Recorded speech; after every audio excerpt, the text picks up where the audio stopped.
Бүгд найрамдах Хятад ард улсаас импортлох Евро 5 AE92 шатхууны хэмжээг 2 дахин нэмэгдүүлэхээр тохиролцлоо. Онцгой байдлын алба хаагчид зам тээврийн осолд оржээ. Шахмал түлш худалдаа аван зарна гэх зар мэдээллээр залилуулсан явдал бүртгэгдлээ. 170 мянган ахмадын тэтгэврийг тогтоох ёстой бодит хэмжээнээс доогуур тогтоожээ.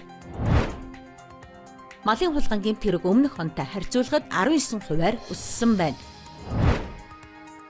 Брэд улс өвөр байгалийн хязгаар нутаг хамтран хоньны ноосыг брэнд бүтээгдэхүүн болгоно. Ice Global-ийн цөөн хормын мэдээ эхэлж байна.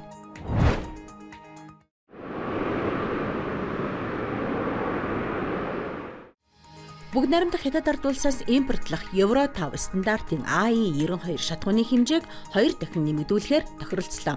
Тодорхойлбол аж үйлдвэр эрдэс баялагын сайдын үүрэг гүйцэтгэгч Дандан Ням өчигдөр бүгд найрамдах Хятад ард улсаас манай улсад суугаа онц бөгөөд бүрэн эрхэд элчин сайд Шим Минжаонтай уулзаж ярилцахдаа энэ талаар ярилцаж тохиролцжээ. Мөн Яам болон импортлагч аж ахуй нэгжийн төлөөлөл урьдчилан тохирсон нэмэлт гэрээ хилцлийг хийхээр Бээжин хот руу очиод байна.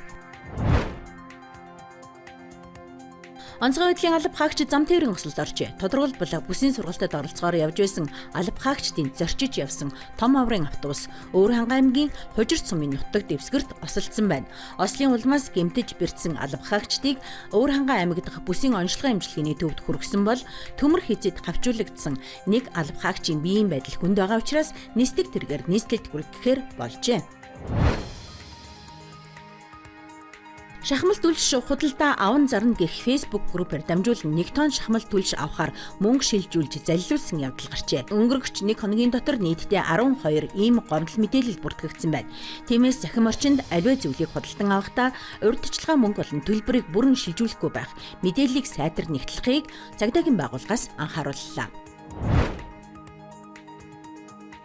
170 мянган ахмадын тэтгэврийг тогтоох ёстой бодит хэмжээнээс доогуур тогтоожээ. Ахмад насны тэтгэврийг нэмэгдүүлэх, тэтгэврийн зээлийн хүүг бууруулах, эрүүл мэндийн болон асар үйлчлэгийг сайжруулах талаар иргэдээс ирүүлсэн өргөдлийг судлан үзэж, санал дүгнэлт боловсруулах үүрэг бүхий ажлын хэсгээс ийхүү дүгнэлээ.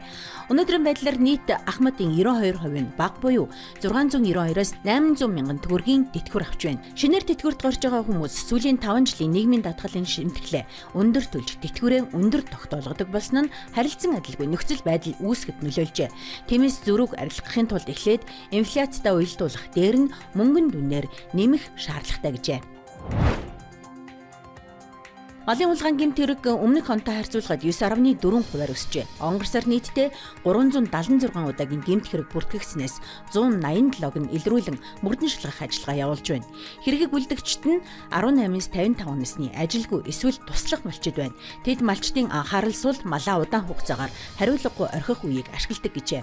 Өнгөрсөн онд 17 гишүүн бүхий 6 бүлэг этгээд 26 удаагийн үйлдэлээр 560 орчим мал хулгайсныг илрүүлж хариуцлага тооцжээ.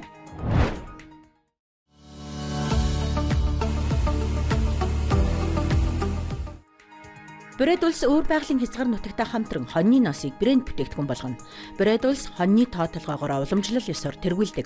Тиймээс Уралын бүс нутгаас цааших хоньны ноосны үйлдвэрлэлийг хөгжүүлэх цорын ганц төв болох өвөр байгалийн хязгаартай хамтран ажиллавал бүс нутаг хоорондын кластерын үндэс суурь болно гэж үзэж байна. Өмнө нь хоньыг зөвхөн махны зориулалтаар үржүүлдэг байсан бол одоо бүдүүн ноос боловсруулж эсгийг үйлдвэрлэнэ. Энэ нь бүгд найрамдах улсад нэн чухал бөгөөд хүн амын амьдралын чанарыг дээшлүүлнэ гэж Брэдийн тэргүүн Алексей Цэдэнов онцолсон байна. Ice Global-ийн цөөн хормын мэдээ байлаа. Ажлын амжилт хүсье.